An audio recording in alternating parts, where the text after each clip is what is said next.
એક સહ આરોપી અશોક માંગરોળિયા, હે ભાઈ, આપણો દુશ્મન હોય, એના બાપા મરી ગયા હોય તો કોઈ દાડો કરતા રોક્યા હોય એવા દી તમે જોયા હતા ખરા?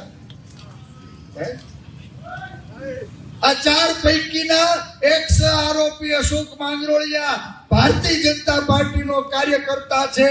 એના બાપ નો સ્વર્ગવાસ થયો તો, બેસણું હાલતું હતું, પોલીસ એને કાટલો પકડી અને બેસણામાંથી ઉપાડી ગઈ.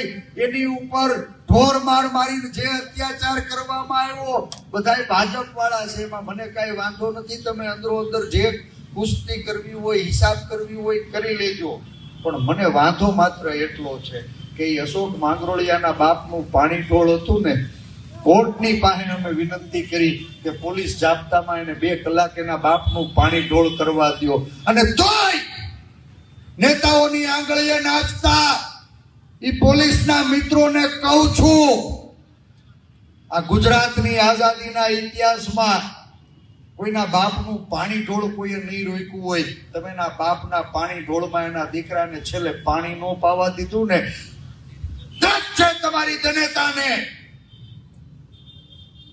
દુશ્મન હોય તો આવું ન થાય. બાપ, એક માણસ એના બાપને છેલ્લું પાણી ન પાય કે ભાઈ?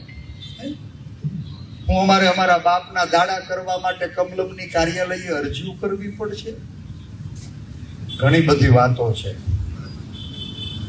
પણ બધી જ વાતોનો એક જવાબ, જેને કાયદાનો ભંગ કર્યો હોય એવા તમામ લોકોને આકરામાં આકરી સજા મળે અને અમારી લડાઈમાં કોઈ નિર્દોષ ન પીટાય ને, એનું અમે ધ્યાન રાખવાના છીએ.